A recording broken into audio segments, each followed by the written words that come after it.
There have been a large amount of leaks for the upcoming set Phyrexia All Will Be One, and they're not fooling anyone as Wizards of the Coast is still trying to change the channel.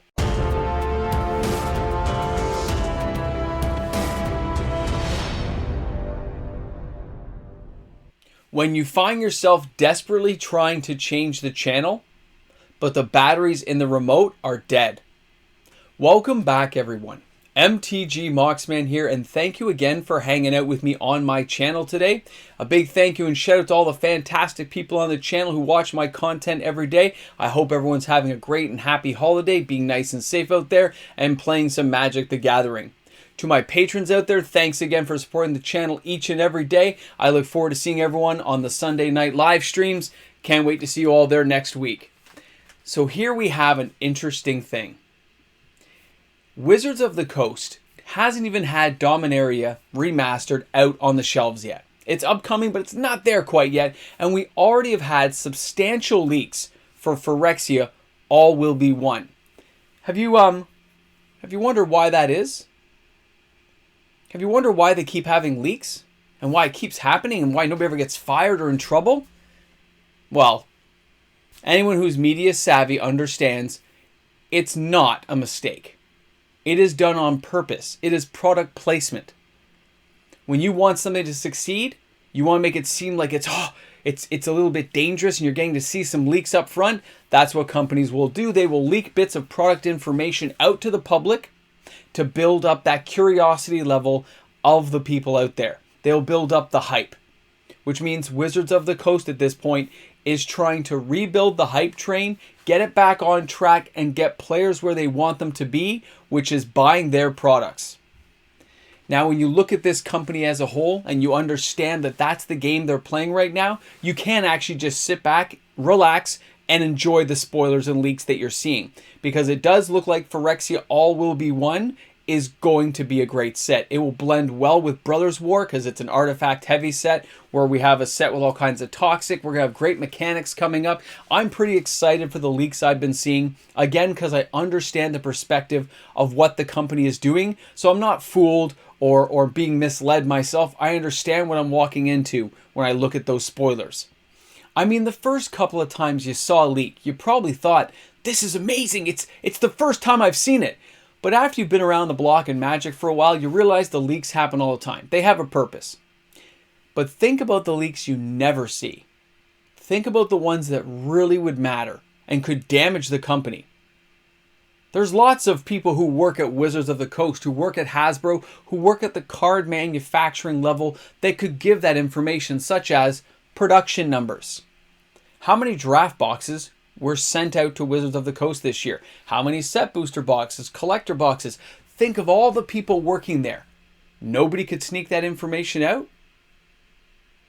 That's information that a lot of people would really like to have and have their, get the knowledge of. But we never seem to find that coming around. It's just another game they play when they give us spoilers and leaks. Enjoy them, have a great time with them, but don't be fooled by them. Because with all the leaks that could happen, and all the different areas of their company, don't you find it a little bit suspicious that we never see those leaked numbers? To say how many collector boxes were actually made? Shouldn't be that hard to find, you would think. I mean, if somebody works there, there's hundreds and hundreds of employees all over the place probably passing information like this along. I don't know. It's one of those things that gets me once in a while when I'm sitting here eating my nachos and cheese watching TV. Just makes me wonder what's going on out there. How can we never see that kind of information? Now, another way that leaks can help out a company like Wizards of the Coast is when they spoil certain cards. You ever know sometimes it's just a common or uncommon? They're looking to see what the actual feedback from the player base is. They're reading Reddit boards, they're checking YouTube commentary. They want to see if players are excited for an upcoming product or kind of dulled out by what the product's giving them.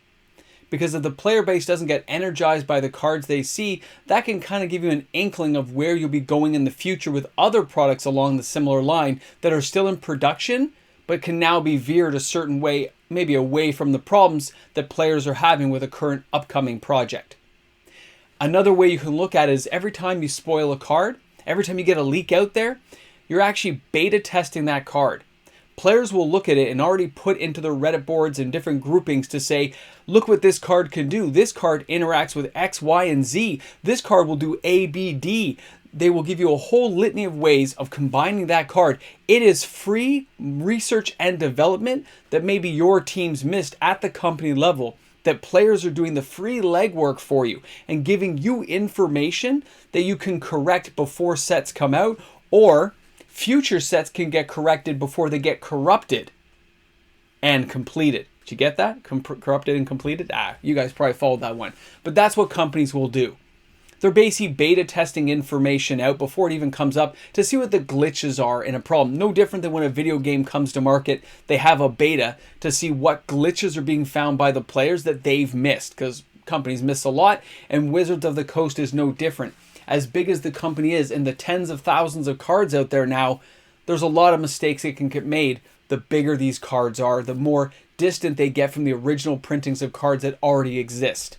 It's a great time to be able to check those cards with the players, see the excitement, as well as do a little research and development for free. In 2023, Wizards of the Coast will try a new variety of tactics to get players interested in the products that they are bringing to market. And that will include more frequent leaks. I think we can expect to see a lot more of that style of marketing toward the player base more often this year, because they're not quite sure what is happening. They refuse to admit when they've made a mistake, so they are going with the tried and true methods, but speeding them up at an accelerated rate to see how the players react. That's how I think they are going to do it. Now, if they try something that nobody's expecting, that could throw a whole new wrench in the wheel. The cogs may turn differently. But when you look at the products they've done and the way they've marketed in the past, these leaks are something they have done and they've worked for them before. Players do get excited when they see leaks still. Players like to see the cards coming up because it builds up that excitement of a new set coming along. But it was starting to lose its luster because the sets were coming too frequently. You may see a slowdown in how they do things, and you might see a speed increase in the leaks before a product comes out. Now, I don't think anyone's going to be too surprised that at the end of 2023, Wizards will slow things down in the production side of things when contracts start to expire, but they will still keep up with things like the leak. They'll just say, hey, look at this, it's over here. Look at these new cards that just came out. It gets spoiled in a couple of places. Reddit passes it along, and it'll end up on more people's minds because the set hasn't come out, but we've gotten a taste of what's coming up. And that's what Wizards is hoping to do to get the player base energized again and excited for the products. And although there's a very vocal group of players who don't care what Wizards does and they're going to be bitter about it, if you understand the marketing behind it and you understand why they're doing the leaks, then you can just enjoy it. For a company like Wizards of the Coast to succeed in the future, to be able to adapt to the changing environment of the player base around them, to understand the consumer, their needs, their frustrations, their angers, as well as their likes, they will use this type of information, and they will continue to use it and find new ways of gathering information to put further sets into development, to decide what the players really want. And although they're slow to get things going, hopefully they can make the corrections necessary in the future to make the game more enjoyable for players, for investors, collectors, for every segment of the population that enjoys playing the game. And although leaks don't fool anyone, or at least they shouldn't fool anybody, at least you can understand why they're there. And maybe I've missed some of the interesting facts out there about why people do leaks, but these are the ways I look at them. This is my opinion on how I see stuff. And I'm really curious to know what you guys think when you see a leak out there. Do you buy into it? Are you interested? How do you think that information gets relayed to Wizards of the Coast? I know it doesn't affect anybody's buying tastes because people are kind of set in their ways. But the odd time it can build that excitement. We can't help ourselves. I want to know what you guys are thinking out there. And thanks again for tuning in today. Thanks for hanging out with me on the channel and taking a look at the leaks of Wizards of the Coast and what they do to our ever-changing playing environment. Have a great day, everyone. Thanks for hanging out with me here on the channel. I look forward to seeing you all tomorrow. Stay safe out there, everyone.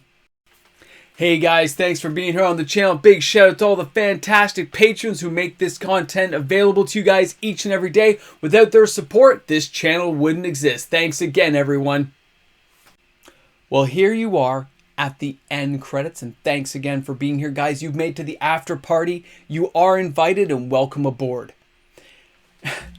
You know, here we are. It's toward the end of the year.